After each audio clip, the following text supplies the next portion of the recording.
So you're getting into Flesh and Blood and you're not sure if Arcane Rising is the set you should buy. This video's for you. What's up, casual? It's Isaiah with So Casual Gaming. Today we're going to be talking about Arcane Rising, Flesh and Blood's second set. So Arcane Rising came out in 2020, November 20th, 2020 to be exact. Similar to Welcome to Wraith, this set is made up of commons, rares, super rares, majestics, legendaries, and a fabled. And like Welcome to Wraith, this set is also out of print. So Legend Story Studios is not actively printing this set specifically anymore. This set is much harder to come by than Welcome to Wraith and is priced accordingly. Prices for this sealed box are floating right around $130. With Arcane Rising, we got 4 new heroes and 4 new classes. First, we have Dash, the Mechanologist. Mechanologist is a steampunk-themed class that can go classic aggro or can do a really powerful control strategy. Personally, I think Mechanologist is a great starting hero. Number 2, we have Azalea, the Ranger. Historically, Rangers were a tough class to crack because they don't have a weapon and they can only play their class attacks from Arsenal. That's kind of the theme of Rangers. You gotta load your arrow and then, Since this set has come out, they've gotten a lot of new toys in later sets, and now they are at the forefront of the meta, placing in top 8s and in finals at large events all over the place. Third, we have Kano, the Wizard. Kano and the Wizard class are the textbook combo class in Flesh and Blood. You tank damage, you block out, wait till you get all your little pieces, and then you kill your opponent on their turn. Classic Wizard stuff. And fourth and finally, we have Viserai, our first Rune Blade. Rune Blades have been a notorious class since their inception due to their mix of arcane damage and physical damage. So it makes them very difficult to block. They're super efficient, have some of the best attacks in the game, just a 10 out of 10 class.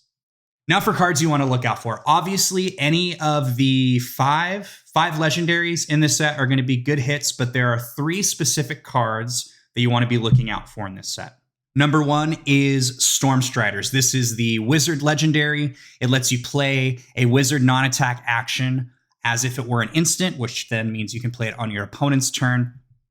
It's absolutely crucial to the Wizard class. It is how Wizards operate. If you ever want to play Wizard, you need this card. So if you are opening packs, definitely be looking for this one. Number 2, we have Art of War. There are no other cards quite as versatile or powerful as Art of War. Heroes all across the spectrum of aggro and control and mid-range have all used this card at one point or another. Now, while not a necessary card, it's just a powerhouse. You'll want to run it in something eventually. And third, we have Command and Conquer. This is easily the most overhyped, overrated, and overpriced card in all of Flesh and Blood. But there is good reason for it. It's just that good. Sometimes when I try to evaluate cards, I think if this card had one of these lines of text, would I still play it? And this is the perfect example of that. If it couldn't have defense reactions played to its chain link, you'd probably still play it. And if it just got rid of the arsenal when it hit, you'd probably still play it. The fact that it does both is just kind of crazy. So if you're opening Arcane Rising and you find one, especially a rainbow foil one, you should be stoked. So to answer the question, should you buy a box of this? Personally, I don't think so. I think this box's value is really top loaded. So if you don't hit those cards that we talked about, you probably didn't get your value's worth out of it. And a lot of those lower rarity cards are they're so affordable right now. They've been reprinted, they see less play, whatever it is, they're just way more accessible. So I'm not sure. If you want to play any of these 4 heroes, they all have cards in other sets. I would just buy the singles you want and skip buying sealed product. The sealed experience also isn't my favorite, kind of like we talked about with Rangers. A couple of the heroes don't have weapons.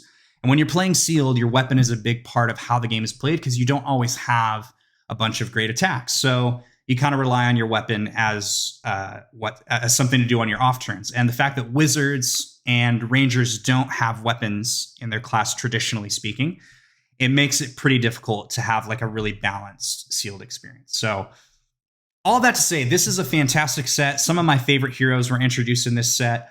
Azalea and Dash are heroes that I've both mained for a long time, ever since I got into the game. So I definitely recommend checking them out. But I think this is definitely a set where you're going to want to buy singles. So anyway, that's it. Thanks so much for watching. If you have any questions, feel free to leave them in the comments down below. I'd love to know what you thought about this. And keep an eye out for our next one. We're going to be looking at Crucible of War, the first supplementary set.